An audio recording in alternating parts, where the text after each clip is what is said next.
Louva a Deus por isso. Desculpa se essa merda pra postar o vídeo. Eu de preferência queria postar de manhã. Mas tá certo. Chegou! Chegou, glória. Chegou! Quando ele foi ninguém, quando eu cheguei ele já estava acordado. Eu pular o vídeo que é bom nada, né? Mas, bem, sem enrolar aqui. Bem, hoje, meu Deus do céu, eu tô querendo ver bem aqui um negócio.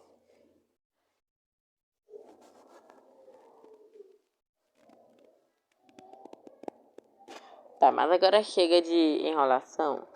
Hoje eu quero ler a vocês o capítulo 3 desse maravilhoso nome. O nome de Jesus. Capítulo 3, né? Eu li o capítulo 2 de como surgiu o nome mais excelente. Agora vamos ler o capítulo 3. Por herança é o título do capítulo 3. Pera aí, deixa eu falar aqui com minha mãe. O que acontece? Vocês não podem saber a senha? É outra secreta, peraí. Agora sim. Vamos finalmente ler. Tá, de preferência apagar a luz, sabe? Que as contas de luz de hoje em dia tá cara, né? Deixa eu apagar aqui a luz. Se eu precisar usar a lanterna do celular, mas aqui tem janela, tem casa. Ai, peraí. Hoje nós vamos ler o capítulo 3. Por herança. Capítulo 3. Por herança. Hebreus, capítulo 1, versículo 1 ao 6. Havendo Deus outrora, falando muitas vezes e de muitas maneiras aos pais, pelos profetas nestes últimos dias, nos falou pelo Filho, a quem constituiu herdeiro de todas as coisas, pelo qual também fez o universo.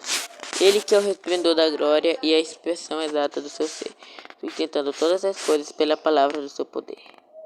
Depois de ter feito a purificação dos pecados, assentou-se à direita da majestade nas alturas, tendo-se tornando tão superior aos anjos quanto herdou mais excelente nome do que ele.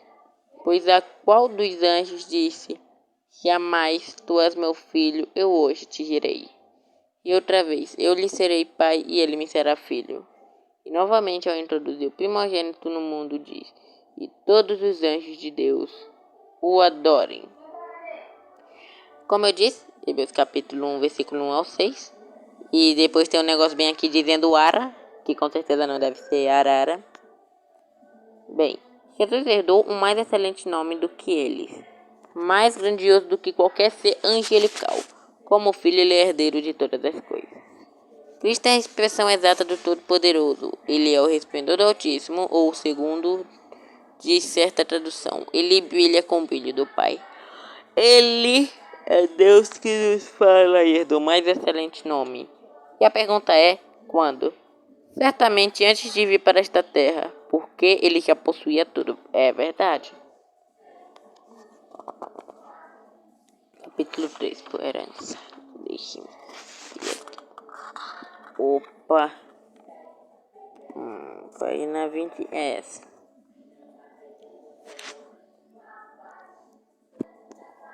Não recebe. Peraí. Ele já possuía tudo. Certamente antes de vir para esta terra, porque ele já possuía tudo. Não recebeu quando veio para o mundo, porque a epístola aos Filipenses afirma que ele se esvaziou de toda a honra e toda a glória. Quando, pois, ele herdou seu nome, herdou o seu nome. Há um indício nos seguintes versículos. Hebreus capítulo 1, 4 a 5. Feito tanto mais excelente do que os anjos, quanto herdou mais excelente nome do que ele. Porque a qual dos anjos disse jamais: tu és meu filho, hoje te gerei, e outra vez eu lhe serei por pai e ele me será por filho. Esses versos nos contam quando ele herdou esse nome mais excelente. No momento em que Deus lhe disse: Tu és meu filho, hoje te gerei. Ou seja, no dia em que foi gerado. Em que ocasião ocorreu isso? A maioria das pessoas pensa que Moisés foi gerado ao entrar no mundo como menino de Belém. Não, nananina não. Gerado, né? Gerado significa nascido. Filho de Deus não nasceu quando tomou sobre si a carne humana, pois existia com o Pai, simplesmente assumiu um corpo. Hebreus 10:5. Pelo que entrando no mundo diz, sacrifício e oferta não quiseste, mas corpo me preparaste. Ele não nasceu quando veio ao mundo, pois existia sempre com o Pai. Certo. João capítulo 1, versículo 1 a 14. Eu acho. No princípio era o verbo, e o verbo estava com Deus, e o verbo era Deus. 14. E o verbo, que já existia e não precisava ser gerado ou nascer, se fez carne e habitou entre nós, e vimos a sua glória, como a glória do unigênito do Pai, cheio de graça e de verdade. Não, a declaração, tu és meu filho, eu te gerei, não faz referência de que ele tomou para si um corpo. Qual seria o texto? Atos 13:33. Como também está escrito no Salmo 2, que deve ser o segundo capítulo do livro de Salmos, meu filho és tu, hoje te gerei. Quando então Jesus foi gerado? Ao ser ressuscitado naquela manhã de ressurreição. Naquela manhã de ressurreição. Por que precisou ser gerado ou nascer? Que se tornou como nós, separados de Deus, e provou a morte espiritual por toda a humanidade. Seu espírito, ou homem interior, passou até pelo inferno, no Minecraft, inferno em nosso lugar. Passou até pelo inferno em nosso lugar. Hebreus capítulo 2, versículo 9.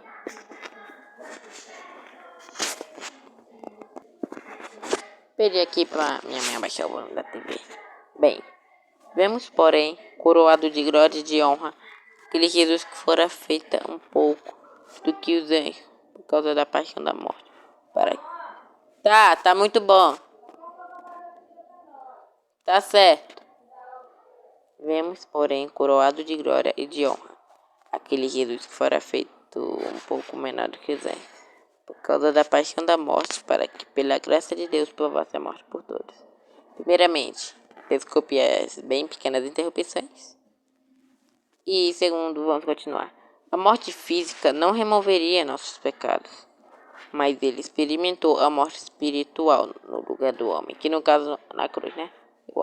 Jesus foi a primeira pessoa que nasceu de novo. Por que tinha de acontecer isso? Porque ele esteve distanciado do Pai. Lembre-se do que ele exclamou na cruz. Deus meu, por que me desamparaste? Mateus, versículo 27, capítulo 27, versículo 46. E tem esse B bem aqui, que deve ser B de Bíblia, né? Ainda não terminou. Muitas pessoas não sabem o que a Bíblia quer dizer quando fala acerca da morte. O falecimento nas escrituras nunca significa o fim da existência, jamais. Vários tipos de morte são referidos na Bíblia, mas há 3 que precisam ser destacadas: espiritual, física e eterna. Eterna ou a segunda morte, em que a pessoa é lançada no lago que arde com fogo e enxofre, que no caso o inferno, né? Essa é a morte eterna. A vida eterna, no caso, é lá no céu. Bem, o que é a morte espiritual? É o oposto da vida espiritual, né? E pode não significar o fim da existência. A Epístola aos Efésios, capítulo 2, versículo 1, declara: E vos vivificou, estando vós mortos em ofensas e pecados, ou seja, antes de nascermos de novo, quanto a vivificar o da vida nessas circunstâncias. Leia Efésios 2, capítulo 5. Na verdade, capítulo 2, versículo 5. Paulo escreveu a Timóteo sobre algumas pessoas que estavam mortas, mesmo estando ainda vivas. Na verdade, ele não queria dizer que tinham cessado de existir. Quando falamos que um pecador está morto espiritualmente, não queremos dizer que seu espírito não exista.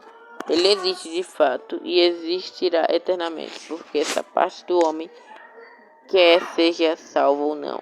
é como Deus. O ser humano possui um espírito eterno, uma alma. Entretanto, o espírito do pecado não está em comunhão com o Pai, nem se familiariza com ele. O Criador disse a Adão a respeito da árvore do conhecimento do bem e do mal: dela não comerás, porque no dia em que delas comeres certamente morrerás. Né? E vocês sabem muito bem que ele não estava se referindo à morte física, como o Kenneth Hagin escreveu aqui. O Altíssimo não se referia à morte física, porque Adão não faleceu no corpo naquele dia. Tipo, ele não morreu, ele não teve um ataque cardiológico. Chama de ataque cardiológico, mas até ataque cardíaco. Mas não vamos falar disso. Porém, ao comer da árvore, morreu espiritualmente. Isso não significa que o primeiro homem tenha sido destruído, mas imediatamente ficou fora da comunhão com Deus. Então, meus queridos, cuidado para não morrerem espiritualmente, porque se vocês perderem a comunhão com Deus, não vai ser nada legal. Não vai ser nada legal morrer espiritualmente e sair da comunhão com Deus, não é nada legal. Adão tinha antes andado e conversado com Deus, em bom relacionamento com ele, né? E ele não tinha noção que ele estava nu. Mas tirando esse fato, contudo, quando o Senhor chegou pela viração do dia para ter comunhão com ele, não encontrou em lugar nenhum. Então o chamou. Onde estás? Ele respondeu: ouvi a tua voz no jardim, e porque estava nu, tive medo e me escondi. Gênesis 3, 9, 10, eu acho. Gênesis capítulo 3, versículo 9 a 10. Adão agiu assim porque havia pecado. O pecado faz separação entre a pessoa e Deus, e a morte espiritual significa esse distanciamento. Entenderam? No momento em que Adão pecou, ele se apartou do Senhor. A morte espiritual quer dizer ainda outra coisa além da separação do Criador. A pessoa passa a ter a natureza de Satanás. Eita, cuidado! A morte espiritual quer dizer ainda outra coisa além da separação do Criador. A pessoa passa a ter a natureza de Satanás. Aí é... Foi mal, quase xinguei aqui. Jesus disse aos fariseus: vós tendes por pai ao diabo e quereis satisfazer os desejos de vosso pai. Que no caso ele deve estar falando do diabo, né?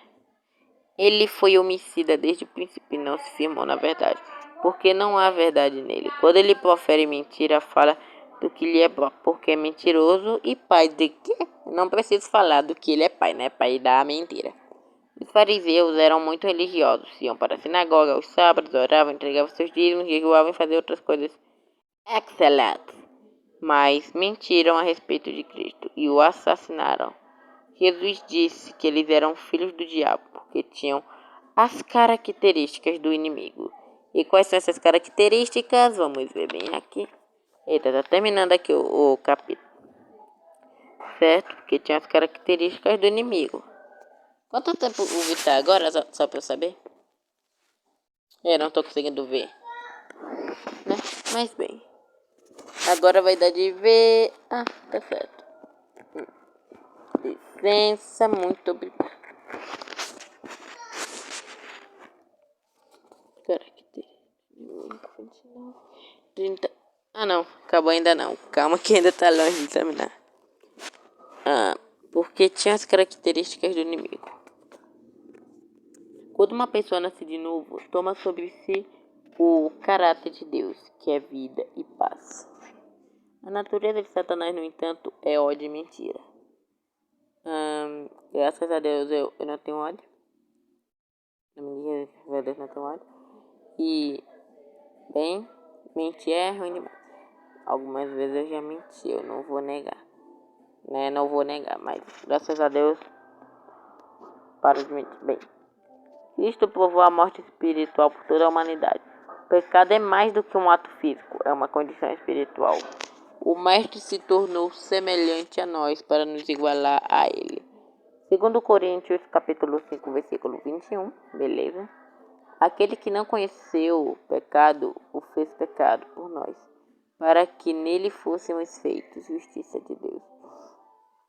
Cristo se fez pecado, seu espírito foi separado do Pai Celestial e ele desceu ao inferno em nosso lugar.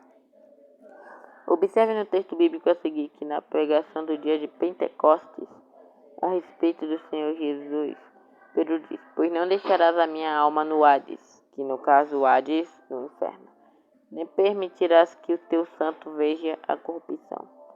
Encorajo você a ler a totalidade dessa mensagem.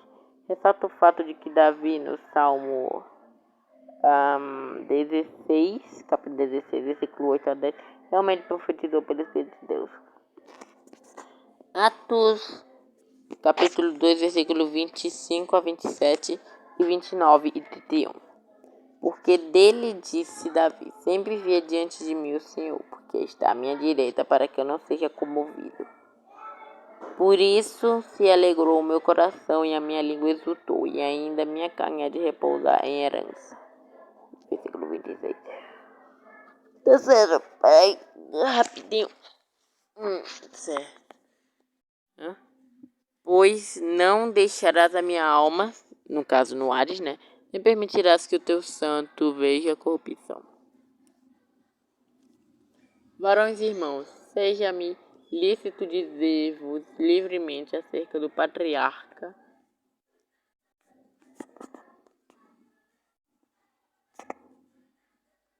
Patriarca Davi, viu? Patriarca Davi. Davi. O que é?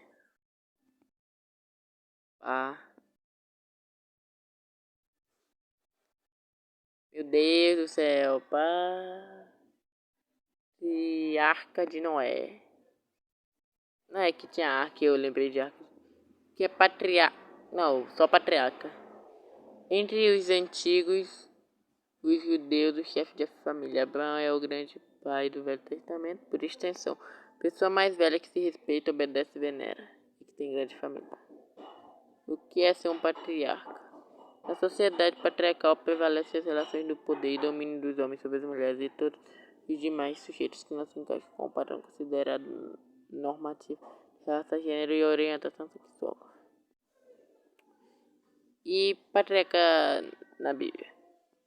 Aquele que chefia uma família vivendo honrada pacificamente entre os judeus ou entre os mais antigos. O homem mais importante de uma família, Abraão, que Jacó foram patriarcas de nação hebraica. Entendo. Voltando. Varões e irmãos, seja-me lícito dizer-vos livremente acerca do patriarca Davi, que ele morreu sepultado. Entre nós está até hoje essa sepultura. Sendo, pois, ele profeta, sabendo que Deus lhe havia prometido com juramento que do fruto de seus lombos, segundo a carne, levantaria o Cristo para o assentar sobre o seu trono. Nesta previsão da ressurreição de Cristo, que a sua alma não foi deixada no Hades, nem a sua carne viu a corrupção. O apóstolo Paulo ensina sobre o mesmo tema no texto seguinte. Atos, capítulo 3, versículo 36. Como também está escrito no Salmo 2, meu filho és tu, hoje te gerei. Fica claro que tanto Pedro quanto Paulo fazem referência ao mesmo assunto. Talvez você não entenda a autoridade do nome de Jesus, mas compreenderá depois. Lá embaixo no inferno, na masmorra do sofrimento eterno, Cristo satisfez as reivindicações da justiça para cada um de nós, porque ele passou por tudo isso em nosso lugar. No céu, Deus disse: é suficiente, e depois ressuscitou. Trouxe seu espírito e sua alma para si, tirando do Hades, né? Não está escrito tirando do Hades, está escrito do inferno, é porque eu quis falar Hades, mas tirando isso. Ressuscitou o corpo do Salvador, nosso Salvador, graças a Deus, da sepultura e disse: tu és meu filho. Eu, hoje está destacado ainda por cima, hoje te gerei. Que dia é hoje? Aquele em que o Messias foi gerado. Ressuscitou. Portanto, o dia em que Jesus herdou o nome mais excelente, que no caso fala do nome mais excelente aí no capítulo 2. Acabou, peraí. 31, depois. Acabou. Lemos o capítulo 3 do nome de Jesus. Nome de Jesus com poder, meus queridos. Mas bem, em nome de Jesus vocês terão uma ótima tarde, né? Uma tarde muito abençoada por Deus. Se você estiver almoço bem. Mas bem, tudo de bom na vida de vocês. Amo vocês, minhas ovelhas queridas. E espero que vocês estejam bem em nome de Jesus. E amo vocês, minhas ovelhas queridas. Espero que vocês tenham entendido e eu amo vocês. Como o bispo fala, Bispo Bruno, Já falei que te amo hoje? Te amo, minha ovelha querida. É isso que o bispo fala, mas eu não quero ser culpado. Tudo de bom na vida de vocês e até. Pronto.